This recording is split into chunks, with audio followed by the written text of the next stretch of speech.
This is Books of Titans, the podcast dedicated to the influences of influencers. The books that have helped shape prominent inventors, business leaders, athletes, intellectuals, scientists, and others. We'll talk about what makes these books such classics, and at least attempt to have an intelligent discussion about what makes them so important and influential. Today we're going to cover the book, How Adam Smith Can Change Your Life, An Unexpected Guide to Human Nature and Happiness, by Russ Roberts, one of the true icons of the podcast world. I have not missed an Econ Talk podcast episode in years.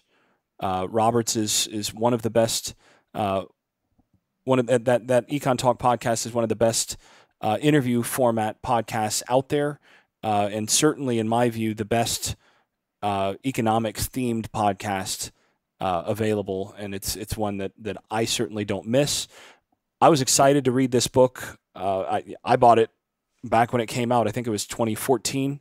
I was working on my dissertation, and this was one of those like, I'm going to read this once I finish that. So I was excited to get a chance to read this year, just to get a chance to see a little bit more of something that Russ has talked a lot about on Econ Talk over the past 6 years or so. I think 2011, 2012, I think that would have been around when he revisited some of the theory of moral sentiments, which is what this book is about.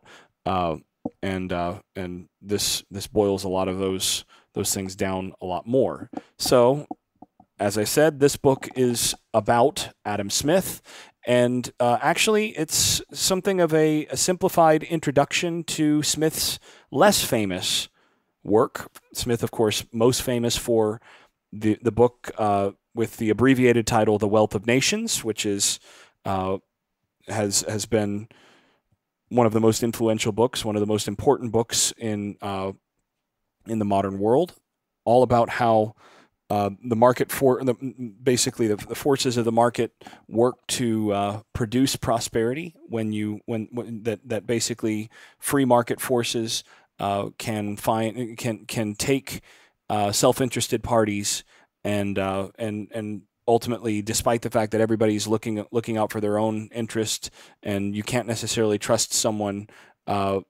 basically market forces and trade, ultimately with the proper when the proper structures are in place, the proper conditions are in place, that self-interest actually can work its way out to the benefit of everybody. And of course, that book, very famous for the phrase, for the turn of phrase "invisible hand," which has been used, as Roberts points out, it's used both in Wealth of Nations and in this book, in A Theory of Moral Sentiments. It's used once a piece, and in neither case is it used in the way that it tends to be used today, but still very famous, this idea of basically invisible emergent forces that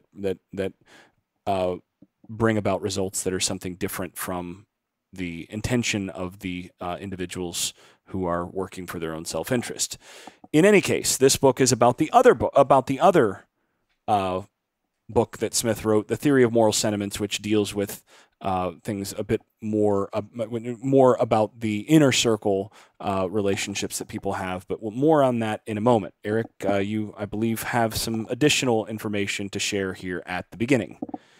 Yeah, and despite also being a longtime listener of the Econ Talk podcast, it somehow blew past me that this book by Russ Roberts was about the theory of moral sentiments. I think I had in my head that theory of moral sentiments was a section of The Wealth of Nations or somehow connected to it, but it never occurred to me that it was a separate book. So I actually went into this Russ Roberts book like a moron, thinking that it was about the Wealth of Nations, and that I was going to get a little intro from with some Russ Roberts wit to it, but it was a delightful surprise that it was about his other books. So how fast have you? What speed have you been listening to Econ Talk episodes?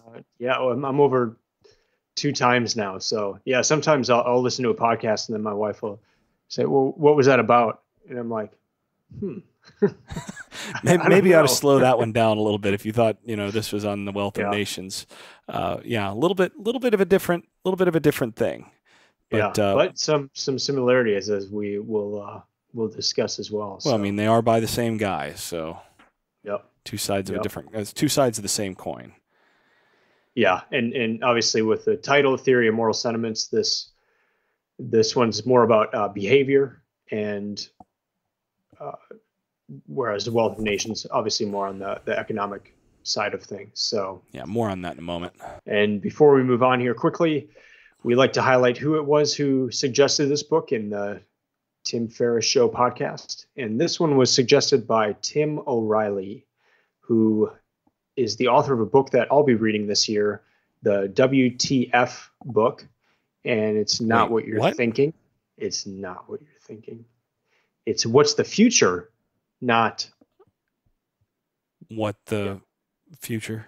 yeah. Yeah. So I think that book's going to be similar to The Inevitable by Kevin Kelly, futurist book, predicting the future based on current technological trends.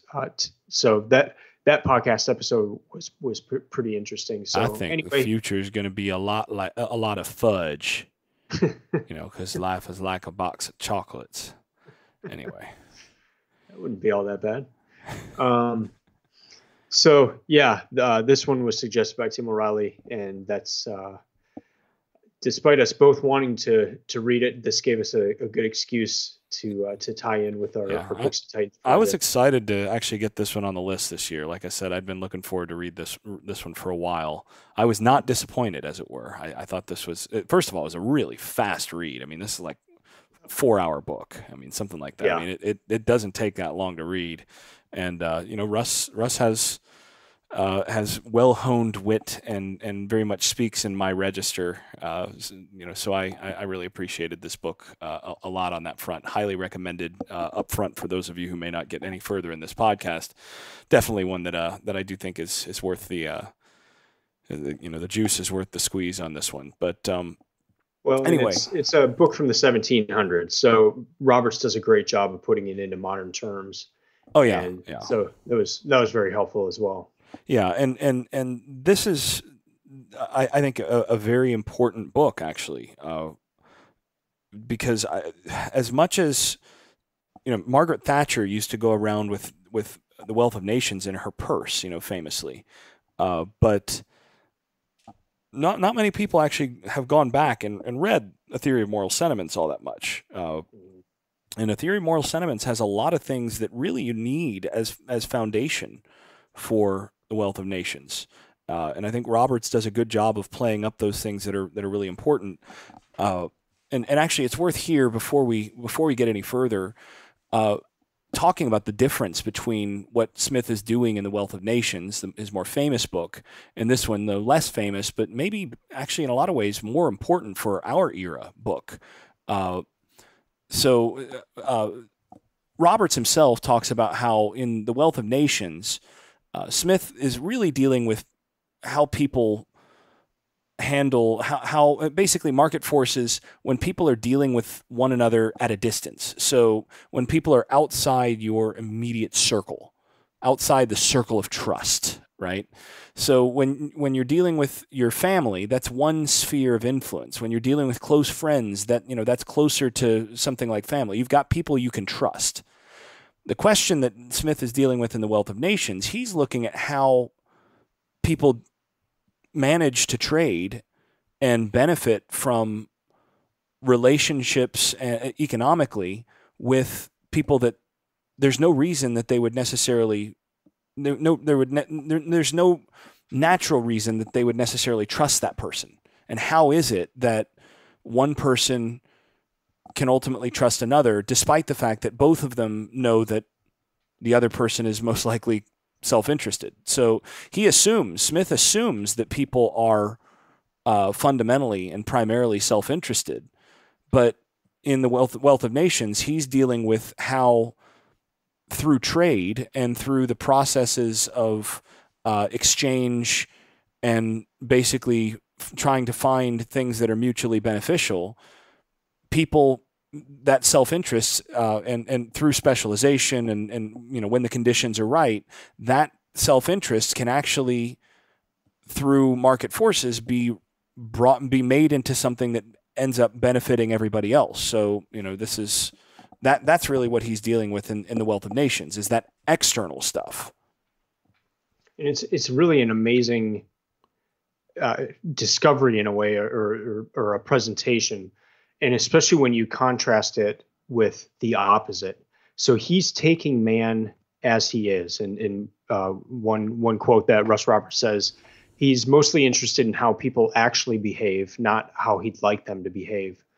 But that's an amazing thing when we contrast it to other forms of governance or economic behavior, where the systems try to take people how they want them to be. Yeah, and Roberts talks some about that late in the book here. He talks about Pol Pot and Hitler and Mao and Lenin, communist regimes. Basically these various, particularly socialist regimes of the 20th century that attempted to have the master plan work from the top down. And the problem was that people aren't chess pieces. People actually, as Smith says, and Roberts talks about it in the book, and cites Smith on this. Smith says people aren't chess pieces. Chess pieces don't have desires. Chess pieces don't have self-interest. Chess pieces just do what the hand tells them to do. People, on the other hand, have their own ideas about what they should do. So you might move them to that square, and then suddenly they're over in another square. And that completely screws up that central plan. But if you allow those pieces to pursue their self-interest within the confines of the board, then eventually they'll find some sort of equilibrium that's going to benefit more and more people as they find ways to specialize and to serve their own self-interest by ultimately finding ways to serve other people. And that's the really, really massive insight of The Wealth of Nations, that one of the most influential books of the modern era for good reason, and has been very influential in terms of pushing towards the dominance of free market, even though we're much less of a free market than Smith, I think, would generally want worldwide and in the United States, in England and elsewhere. I think he would prefer a freer market, but what we have is very much indebted to his insights in The Wealth of Nations. Well, in the example you usually hear from the book is that of the baker, and how his self-interest of wanting to take care of his family, that sort of thing, that self-interest can benefit other people, because then the other people can buy his bread that he created through self-interest. So the power of the Russ Roberts book is in tying that together with the theory of moral sentiments, where on a moral level, Russ Roberts always quotes this, and you hear this probably every episode of Econ Talk, but the quote of Adam Smith, that man naturally desires not to be loved, but to be lovely.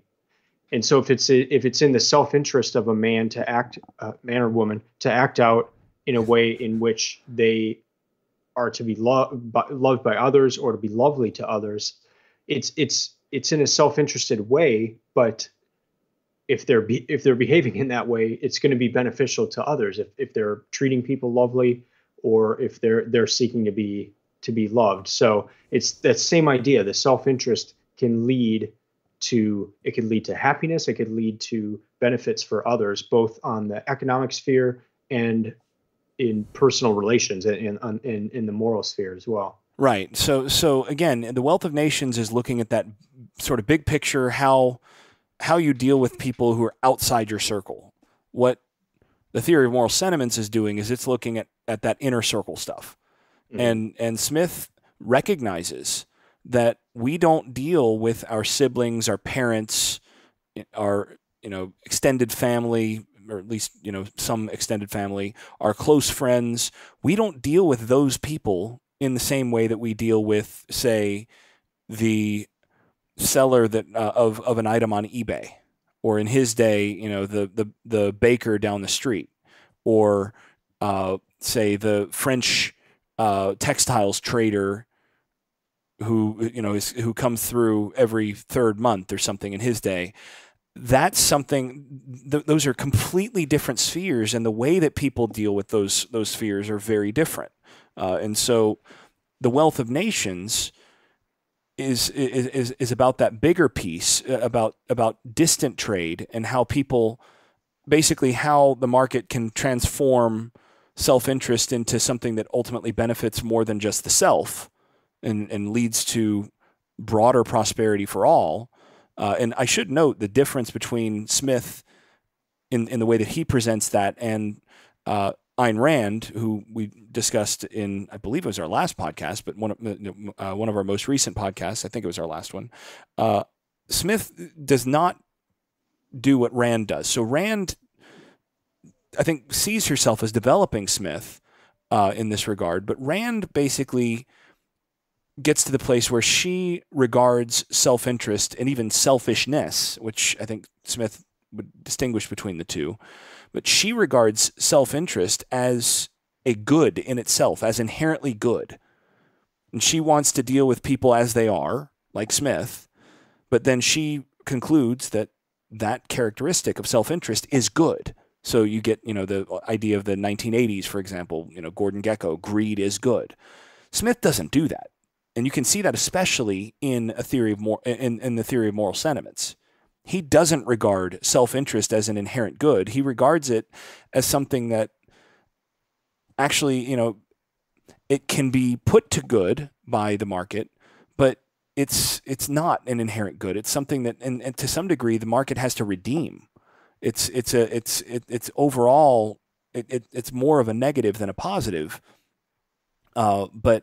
But basically, what he does in the theory of moral sentiments is he's dealing with how people work within a different sphere of human interaction, and particularly in a sphere in which outright self-interest, when you behave with outright self-interest, it's not going to work very well.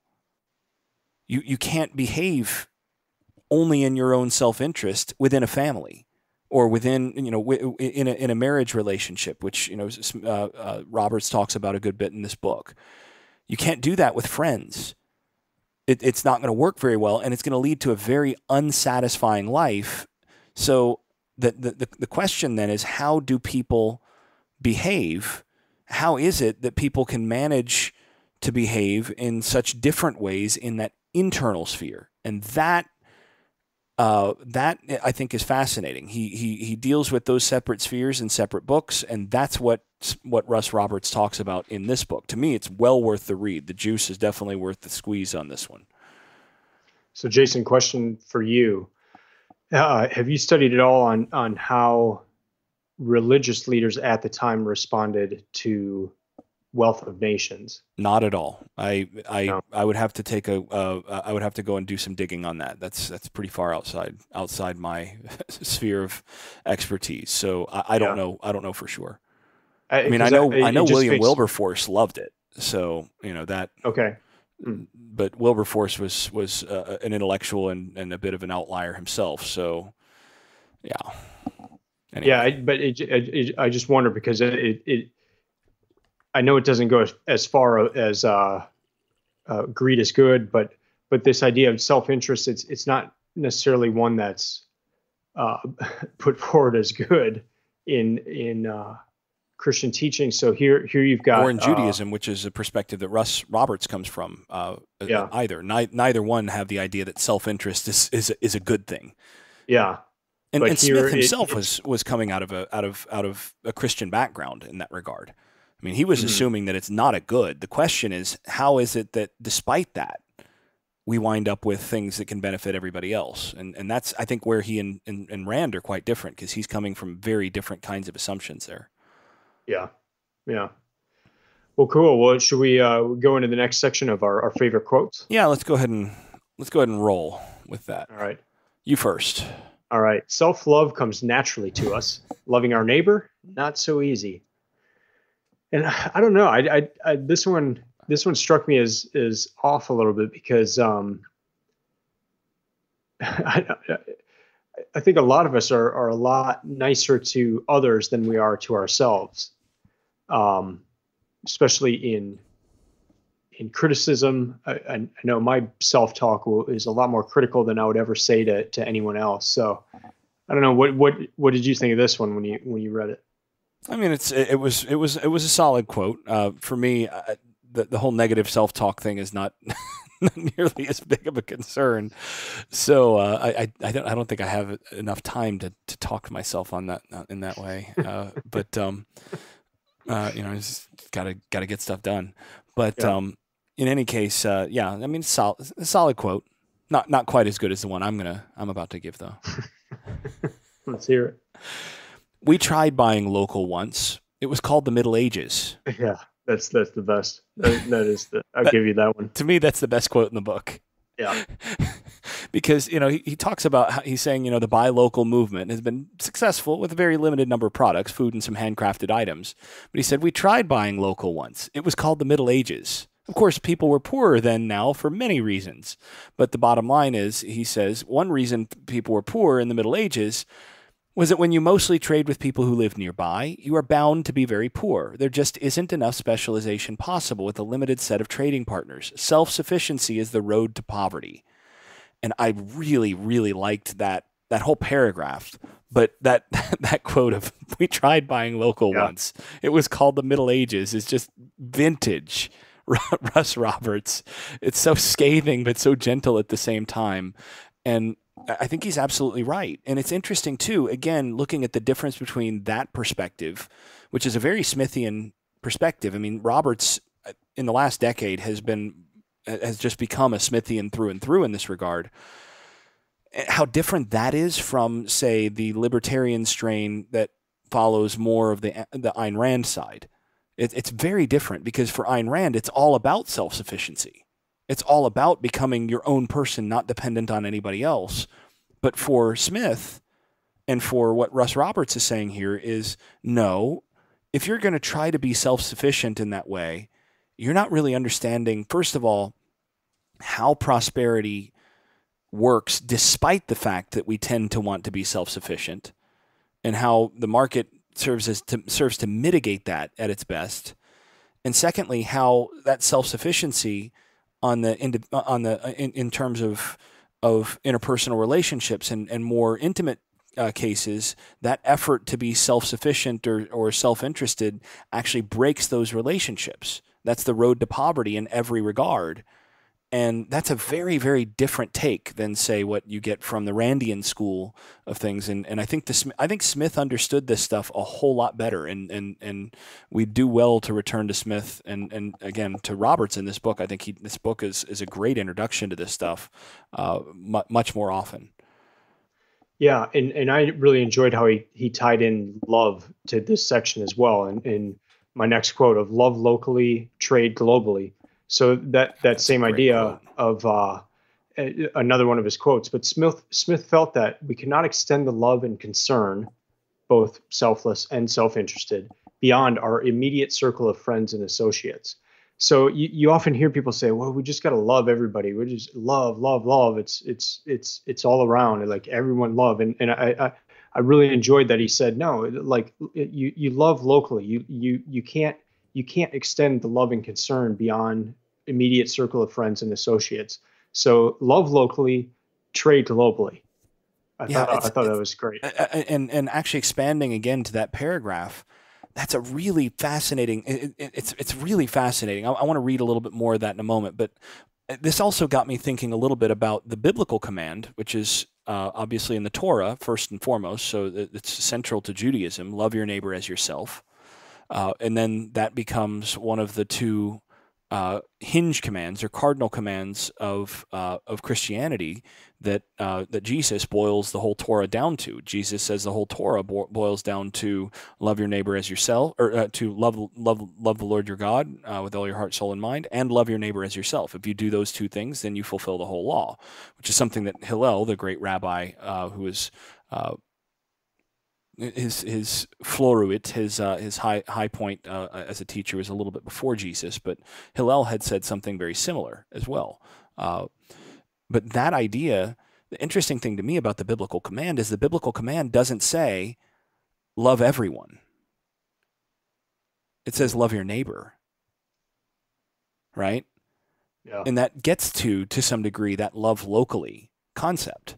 And I do think actually a lot of times we get in trouble when we try to love globally, and in so doing we forget to love locally, because Yeah. you can't keep that attention on the near term. You can't love individually in the moment. In that, you can't love your neighbor when you're loving the person across the world, when you're spending that. And that's actually another interesting thing, thinking about how social media, in our efforts to keep contact with people over a distance, and lots of people, actually can wind up being toxic to our ability to sustain meaningful, intimate friendships in our own locale, close by. Uh, Yeah. and so that's an interesting thing. But I want to read a little bit more of that paragraph, because he says, uh, I think it's a really good boiling down of both, of sort of the Smithian perspective, taking both the theory of moral sentiments and the lessons of the Wealth of Nations, and boiling them down as he does. And this is from the last chapter in the book. Our economic system has to be an impersonal system if it is to continue to deliver the life-transforming and life-affirming gifts of better health, better music, and opportunities to interact with people all over the world. We may wish it to be otherwise, but in a world of specialization, strangers have to play a big role in our lives, and that's okay. Fortunately, I don't have to love the CEO of the company that makes a heart valve, or the car that gets 40 miles to the gallon, or my iPhone. And those CEOs don't have to love me either. They make my life better and more interesting, even though they will never see me or feel for me the way my family does. And that's good. Looking for love? Look locally. We have precious little of it in our lives anyway. Let's reserve it for those we see every day. Love locally, trade globally. Like you said, that last line is just so pithy and so good, but in context, it's even better. And there's a real lesson there. I think there's a lot to chew on there. Yeah. Yeah, that was amazing. All right, what's your next quote? Let's see. This one's from chapter 1. Money is nice, but knowing how to deal with it may be nicer. Speaking of money, my next one: the bank that wants to be your friend is lying. Yep. Let's see, another one for me, and this one connects to one of the main themes of the book, both Smith's book and what Roberts deals with here, in terms of how he summarizes it, and that's the notion of the impartial spectator, which we'll get to in a moment. But here we go. What spurs us to take care of our neighbor? So this is within the context of those closer relationships, of the local stuff that a theory of moral sentiments is really about. What spurs us to take care of our neighbor is the desire to act honorably and nobly in order to satisfy what we imagine is the standard that would be set by an impartial spectator.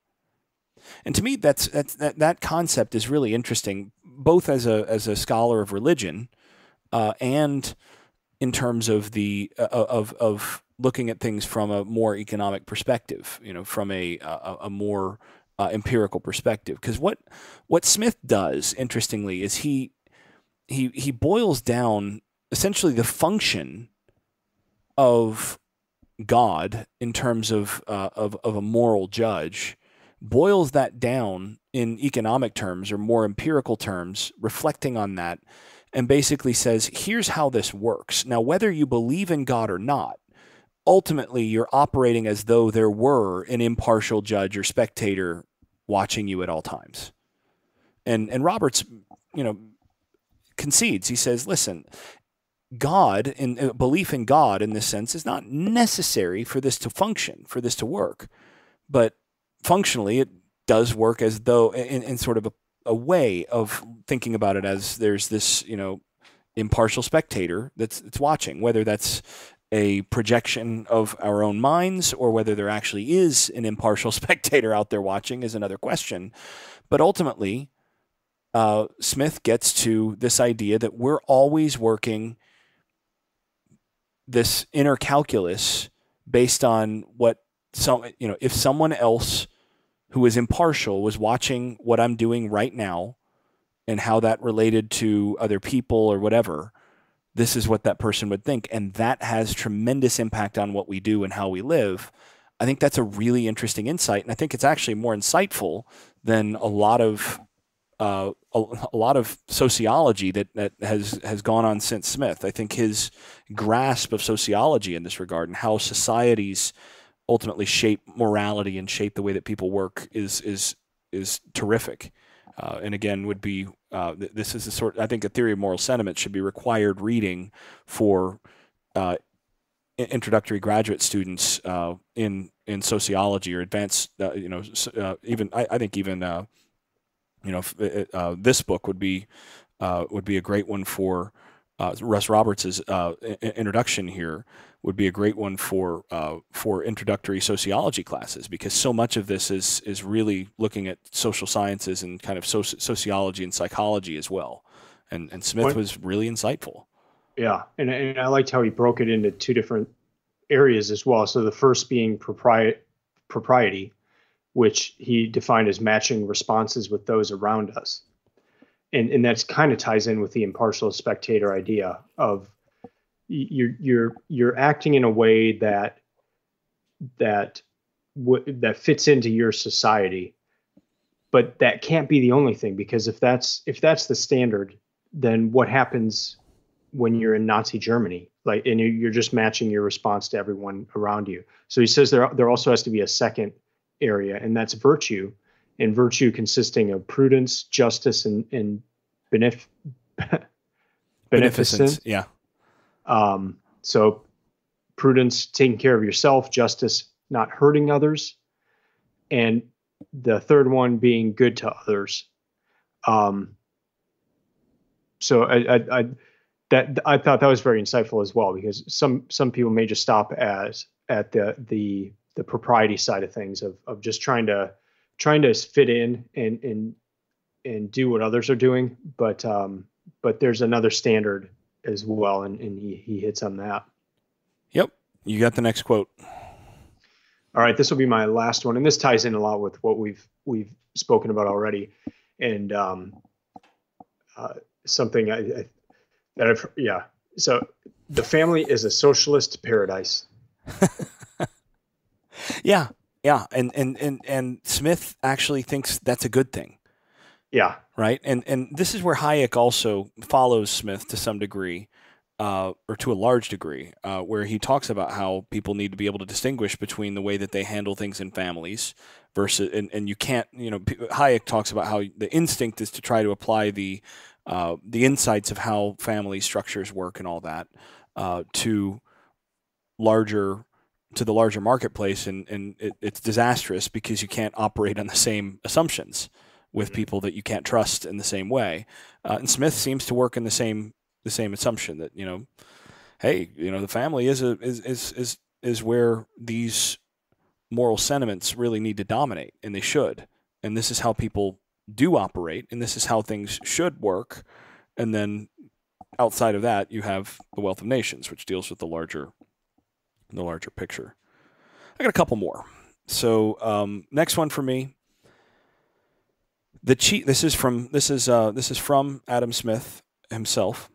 The chief part of human happiness arises from the consciousness of being beloved.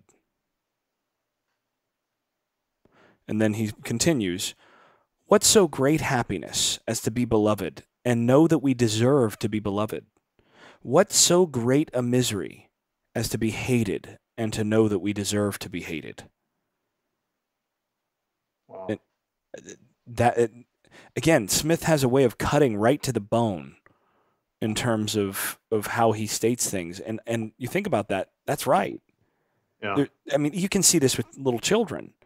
If there's nothing that little kids like more than to have someone pay attention to them, like look at them, to be seen, to actually be recognized as something as important in like if you're in a public place and you look at the kid and you just smile or something, that kid just gets just you can see the happiness of like, I've been validated as important. Yeah. That's a great happiness. And then, the more so when you recognize that you deserve to be beloved, that there's something there, that I'm beloved, that this person loves me because I've earned their trust. I mean, heck, we it's nice when you have an animal that comes to trust you that way, that comes to, you come to feel beloved by an animal, that you've earned its trust. And now that animal comes around and is so happy when you're there. There's something really gratifying about that. And there's nothing worse than the opposite. And I think that's a really great insight there. And again, Smith understands that and then talks about how, people may operate against their natural self-interest in all sorts of economic ways if you're just calculating based on money, because what people really are after is that. Again, that idea of humans not only humans want to be loved and to be lovely. This is the being lovely part, is being love-worthy. People want to be loved and to deserve being loved. And so that dominates that whole discussion and that entire drive. So further, Roberts summarizes this, and he says, when we earn the admiration of others honestly by being respectable, honorable, blameless, generous, and kind, the end result is true happiness. And interestingly, what does that mean? You can't pursue happiness in and of itself. If you pursue happiness, it won't work. But if you pursue being respectable, honorable, blameless, generous, and kind, then you'll actually earn the respect and love of others, at which point then you'll actually be happy. So, and we've seen that in other Books of Titans books. Yeah, absolutely. It's, again, putting first things first. And I did find, by the way, the discussion of Peter Buffett in this book interesting. So that was amazing. I'd never heard that. Oh, really? Yeah, I'd never heard that before. And then I had just read Poor Charlie's Almanac, so it was interesting in the timing of that. But yeah, basically, so you had heard about Peter Buffett before? Yeah, I knew the story. Okay, so yeah, if you're not familiar with it, it's Warren Buffett's son, and I loved how Russ Roberts did this. He did this multiple times in the book, but he would tell a story, and in this case, he's telling the story about Peter Buffett, but you don't know who it is, and he gives it as a hypothetical. Hypothetical. If you had this choice to get a huge inheritance or to pursue let's say you got $90,000. Yeah, right? Or pursue your dream to pursue music. What would you do? And then the hypothetical comes true in Peter Buffett's life, in that he chose music over inheriting a ton of money from his father. And yeah, that was an amazing example, but tying in with the idea of happiness and what was that the right decision for him, but by him presenting that first as a hypothetical, it makes you consider that question of what would you do? Would you take the money, or would you take what would truly give you happiness in your life if you pursued that thing? Yeah, and again, Smith is adamant that money itself and fame don't result in happiness. That the person who chooses the money over, what they would actually enjoy more, even though the money would make certain things easier, that person's a fool. They're fooling themselves. And actually, there's a great another one of my quotes here. This one is from Smith. He says, let's see. He says, what can be added to the happiness of the man who is in health, who is out of debt, and has a clear conscience? Yeah, that was cool. So if you want to look at what Smith defines as essentially perfect happiness. And actually, to me, that's interesting that he puts it this way. It's a better way than I've said it in the past, and I don't feel bad about that, given that Smith is maybe the greatest man of the greatest thinker of the modern era. Yeah, I've often said in the past that just being out of debt, like having a paid off house and the capacity to just live. That financial freedom, being just that, to me, being in that position, having no debt and having your living space paid for, that is what it is to be wealthy. I've said that in the past. Well, he adds to that and he says, listen, if you are healthy and then you're out of debt and you have a clear conscience, nothing can be added to your happiness. Like that. Yeah. That's it, man. You've reached the pinnacle. But isn't it amazing that Adam Smith wrote that? Because his thought, his ideas on the economy created mass amounts of wealth, created mass amounts of money, and here he is, kind of like saying, "Beware." and even though what we talk about in Wealth of Nations, okay, that's going to create a lot of wealth, but that's not the thing. That's not what we're going for. That's not the end goal. It's really amazing that he hit both sides of that, Yeah, and again, this is where I think his understanding so vastly exceeds that we what we see from Ayn Rand, for example. Because for Rand, that drive, that push to be great, to be wealthy, that's it. Yeah. And Smith's warning is, be careful. That's going to consume you. That's not going.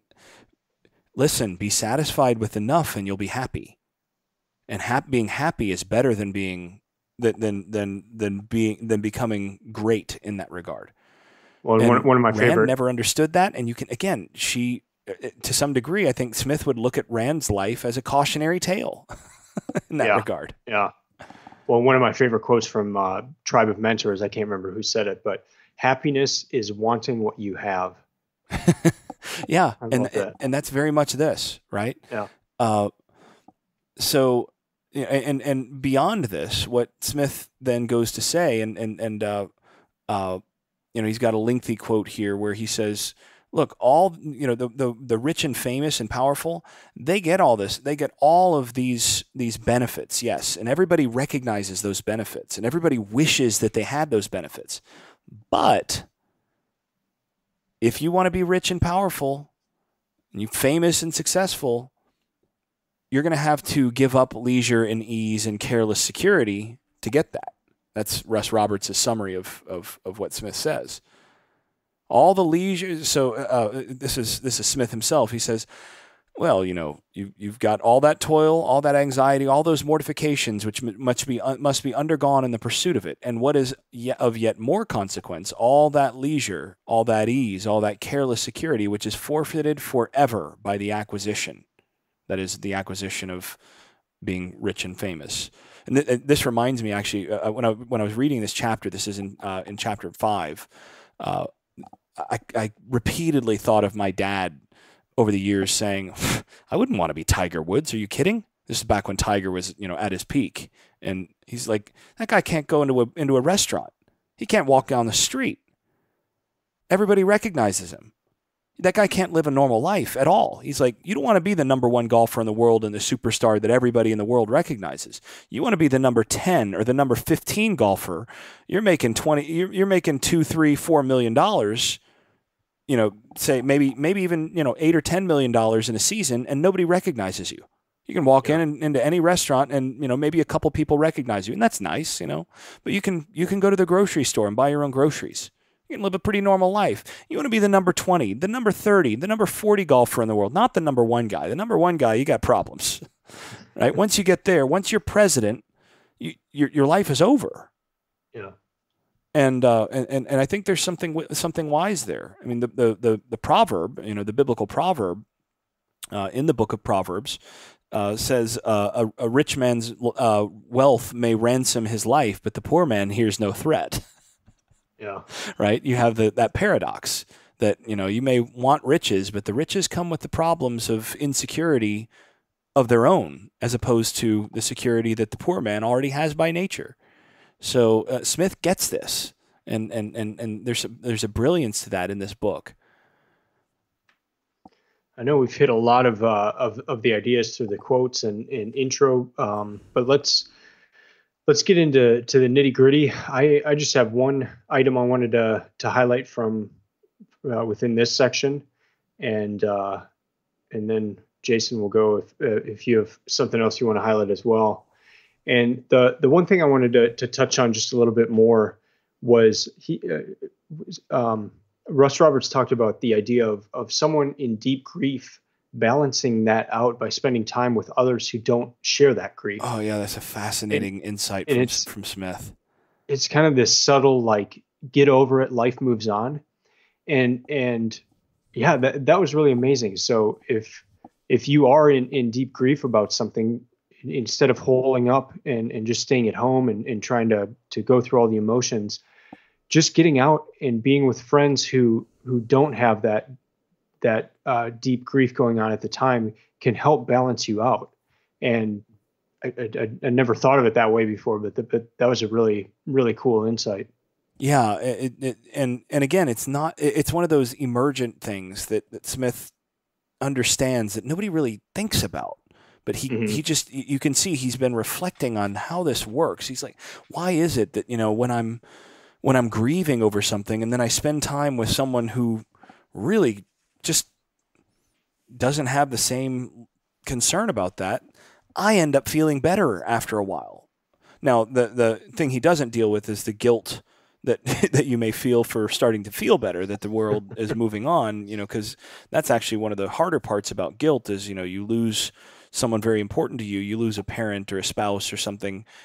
And it's actually the fact that the world goes on and that you are starting to move on that typically becomes a source of guilt for the survivor, for the person who's left, because they don't want to move on. They don't feel like things should move on without the person that they lost. And that's something that, Smith doesn't deal with that part of it, but he does, I think, have a tremendous insight about the first part. Yeah. Anything else you want to highlight? A couple more things. One is the chapter on self-deception. So this is chapter 4. I thought was one of the most useful ones, talking about how basically this boils down. And I found that this was the case so many times in Smith. And we've talked about this with a couple other books previously, but I think this one maybe even more so than the others.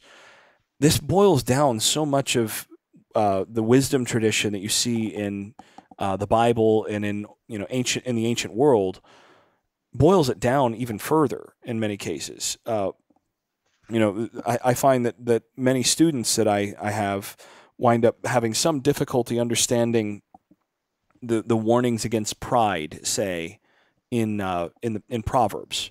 They think pride is all about thinking that you're really good, or thinking a lot of yourself.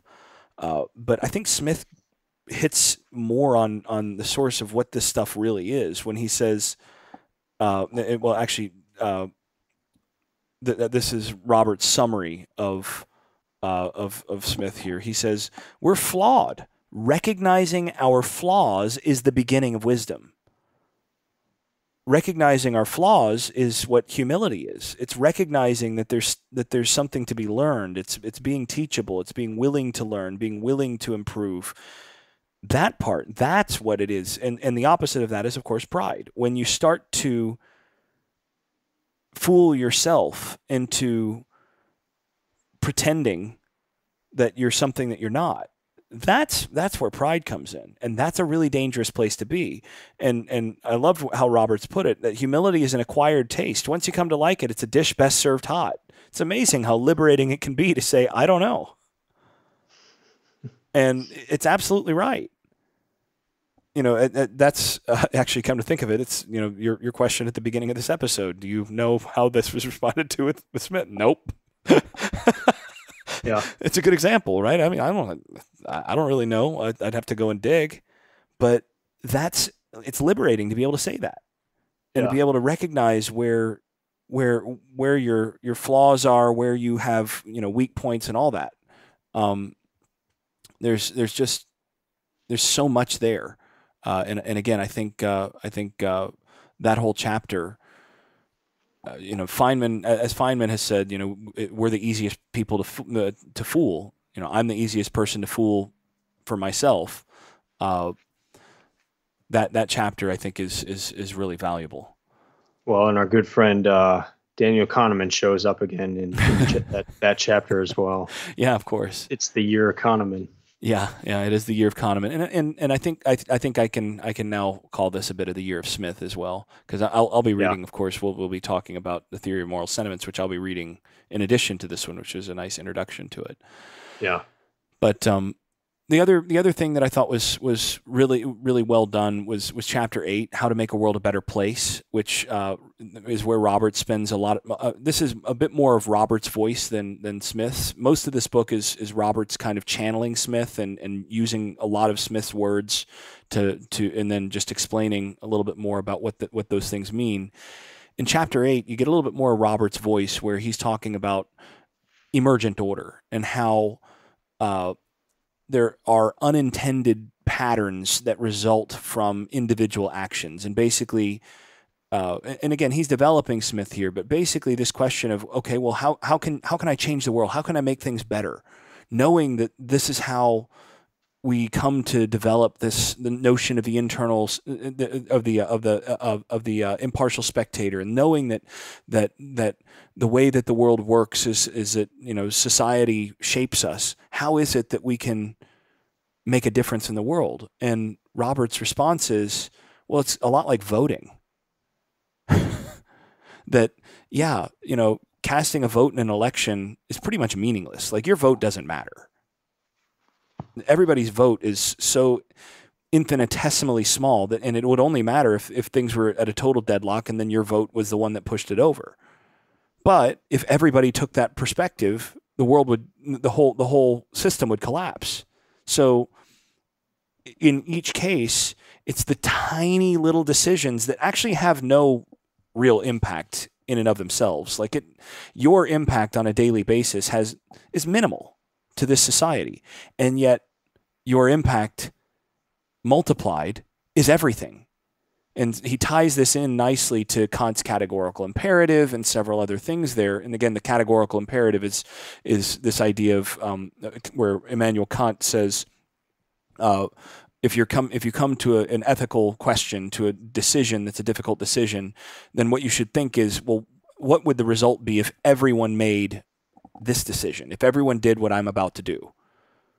Because that'll tell you whether you should do it or not. And there's some wisdom there, because again, even though your actions, my actions, they're pretty much zero. I mean, how many people actually listen to this podcast? But at the same point, impacting one person, like your impact on your daughters, like that impact is going to multiply, and it does have ripple effects that influence things in ways that we can't really see, and that order emerges from all of our combined behavior. And actually, the other place that this got me thinking about is actually the sexual economy, which is something that and I know he's controversial, but I'm familiar with his work and have some respect for where he's gone, particularly in this area. The work of Mark Regnerus, the sociologist from University of Texas, where he talks about and we'll link the video in the show notes. He talks about how there's a sexual marketplace out there, and that each one of us, in the decisions that we make in that marketplace, impact everybody else's price. Right? So, if one person decides that, buying buying a drink for me is enough for me to go home with you, then that has a ripple effect on the price for everyone else in terms of that market, of what's expected in terms of that exchange. And all of this is emergent, and we don't think about it when we make our own individual decisions, but every one of our individual decisions impacts the larger market socially, whether it's we're talking about money, or whether we're talking about something like the sexual marketplace, or whether we're talking about any other number of things. Each one of our decisions impacts everybody else, even when it doesn't seem to, and when you can't tell that it does. And it hits the idea of the invisible hand, because no one's in charge. And I loved the other example that he gave of the word Googling, to where Google became a verb, and much to Google's chagrin. Yeah, but it's that idea, like, anytime you say that, like, Jason, if you say, "Oh, why don't you Google this?" Anytime you say that, you're reinforcing it. But there's no one person that started it. There's no one person that keeps it going. It's kind of everybody doing it, and not even necessarily really thinking deeply about it. You're just saying, "Oh, just Google that." So I thought that was a really helpful example that he gave too on that. Yeah, I really agree. I mean, that's, again, it's the way language gets changed and language functions without us ever, like, nobody makes that decision, but everybody makes the decision. And the spanking one too. Like, there's a quote: "This quiet revolution in parenting has happened without any legislation." So most parents don't spank anymore, and but it wasn't a law. It wasn't something that was passed from the top down. So and in fact, had it been passed legislatively, it probably would not, that change would not have happened nearly as effectively. And he points to the drug war as an effort to get, to change these sorts of things, that is ultimately completely unsuccessful because it doesn't account for how things actually work. In that regard. And that's where chapter 9 comes in, and he talks, again, he ties that back to some parents, how not to make the world a better place. And he says, listen, at some point, paradoxically, it can be better to leave some things alone rather than to try to steer them. And it's true with parents. I've watched this with some parents that I've observed, especially as their kids reach adulthood, and they try to kick and scream and do everything to get their kids to make this or this decision, and not to be around this person or that person. And the more they kick and scream, the more the kid does exactly what they're telling them not to do. And I'm sitting there like, listen, you're playing this wrong. Like, the best thing you could do is let the kid make the decision, but you have to be willing to step back. Yeah, it's hard, man. Yeah. Anything else? No, that's I'm ready to hit the conclusion. Yeah, let's go ahead and conclude. All right. Yeah, I especially with this reading project, I would rather go to the original book than read a book like this where you're reading about it. But I think this is an exception, because Russ Roberts did such a good job with this book. It gave I thought it was so cool to hear you say that you are reading Theory of Moral Sentiments later this year, but that you read this first, and it'll probably help your reading of the book. So this is a unique book in that sense, and it was just an overall very pleasant book. I mean, it was a pleasant, enjoyable book to read. It tied in very closely with, and was actually Russ Roberts at the end said he modeled it after how Proust Can Change Your Life, which was from our list of books last year. And again, Proust's main book is like 7 volumes or 8 volumes long. And so I knew I'm never going to read that in my life. So I might as well read this kind of intro to the book. But yeah, I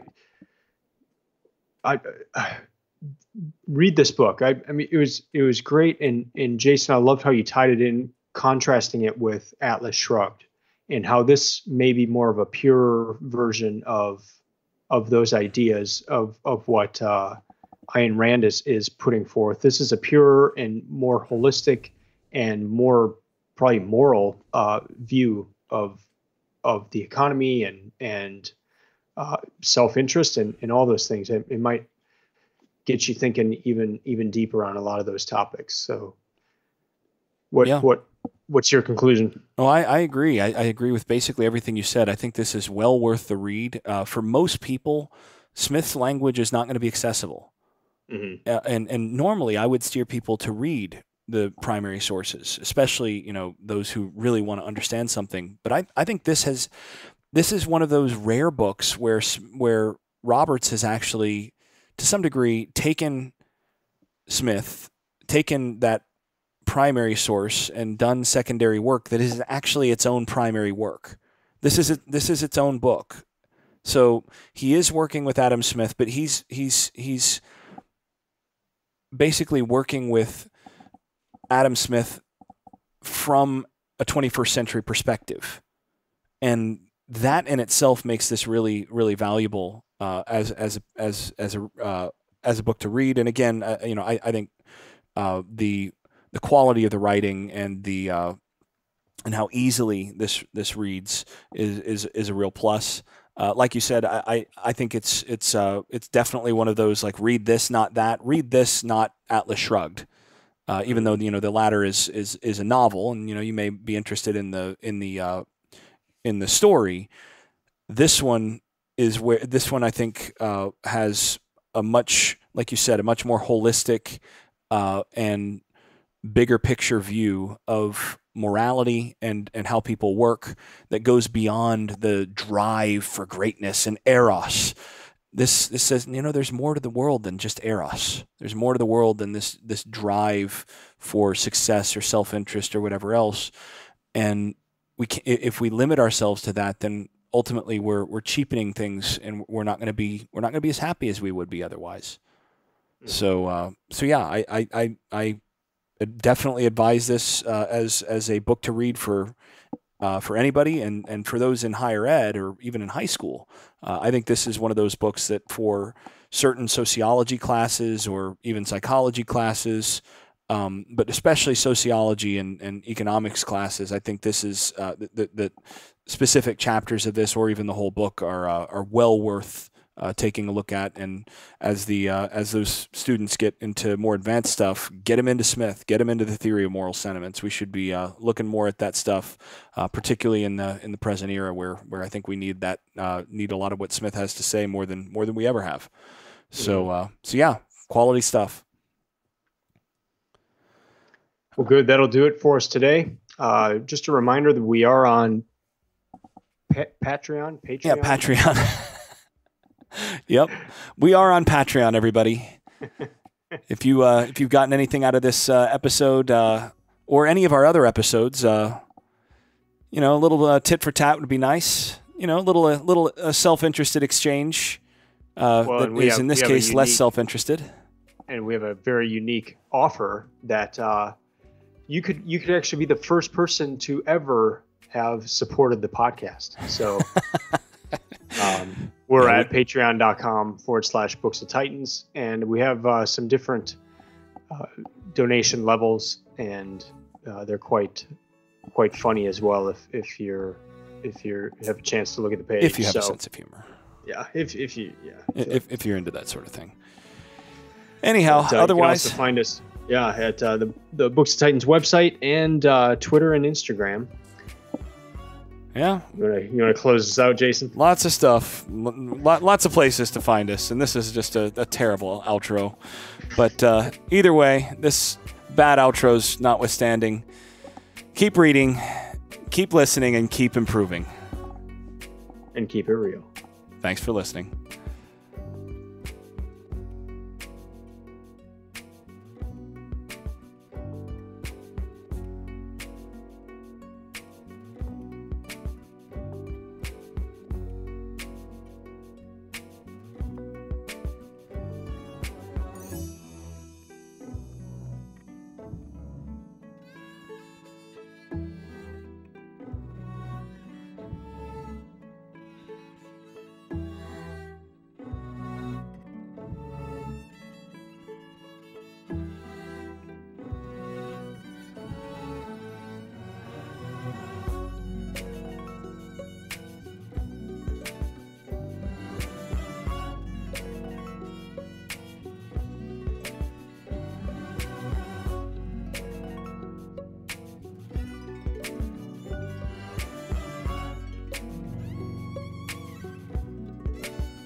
I made this.